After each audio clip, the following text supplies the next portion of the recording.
ایک दाना आदमी की गाड़ी गांव के करीब खराब हो गई। उसने सोचा कि गांव से किसी की मदद लेता हूं।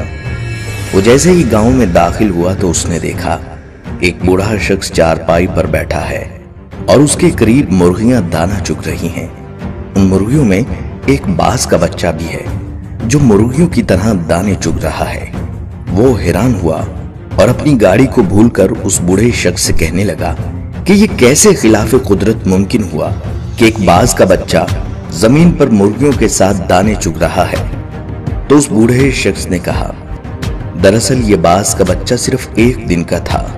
जब ये पहाड़ पर मुझे गिरा हुआ मिला, मैं इसे उठा लाया। ये जख्मी था। मैंने इसकी मरहम पट्टी करके इसको मुर्गियों के बच्चों के साथ रख दिया। जब इसने पहली बार आंखें खोली तो इसने खुद को मुर्गी के चूजों के दरमियान पाया। ये खुद को मुर्गी का चूजा समझने लगा और दूसरे चूजों के साथ इसने भी दाना चुगना सीख लिया। उस दाना शख्स ने गांव वाले से दरखास्त की कि ये बाज का बच्चा मुझे दे दें तोहफे के तौर पर या इसकी कीमत ले लें, मैं इस पर तहकीक करना चाहता हूँ। उस गांव वाले ने बाज का बच्चा उस दाना शख्स को तोहफे के तौर पर दे दिया। ये अपनी गाड़ी ठीक करवा कर अपने घर आ गया। वो रोजाना बाज के बच्चे को छत से नीचे फेंक दिया करता, मगर वो बाज का बच्चा मुर्गी की तरह अपने परों को सुकेड़ कर गर्दन में छुपा लेता।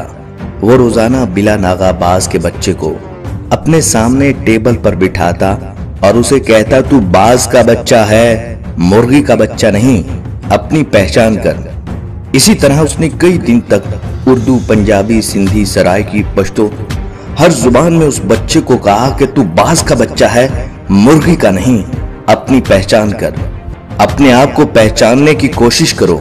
आखिरकार वो दाना शख्स एक दिन बाज के बच्चे को लेकर एक बुलंद तरीन पहाड़ पर चला गया और उसे कहने लगा कि खुद को पहचानने की कोशिश करो, तुम बाज के बच्चे हो।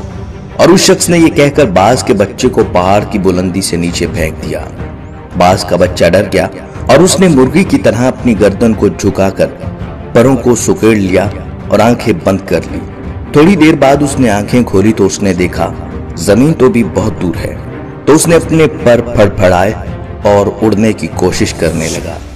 जैसे कोई आपको दरिया में धक्का दे दे तो आपको तैरना ना भी आता हो, आप हाथ पांव मारेंगे। थोड़ी ही देर में वो अपने आप को बैलेंस करने लगा, क्योंकि बाज में उड़ने की सलाहियत खुदा ने रखी होती है। थोड़ी ही देर में वो ऊंचा उड़ने लगा। वो खुशी से चीखने लगा और ऊपर जाने लगा। कुछ ही देर में वो उस दाना शख्स से भी ऊपर निकल गया और नीचे निगाहें करके उसका एहसानमंद होने लगा। तो दाना शख्स ने कहा, ऐ बाज, मैंने तुझे तेरी शिनाख्त दी है, अपने पास से कुछ नहीं दिया। ये कमाल सलाहियतें तेरे अंदर मौजूद थीं, मगर तू बेखबर था। यही मामला हम लोगों के साथ है। हमारी एक खास शनाख्त है, हम एक खास उम्मत के अरकान हैं। हम एक ऐसी कौम से हैं जिसने सारी दुनिया पर हुकूमत की।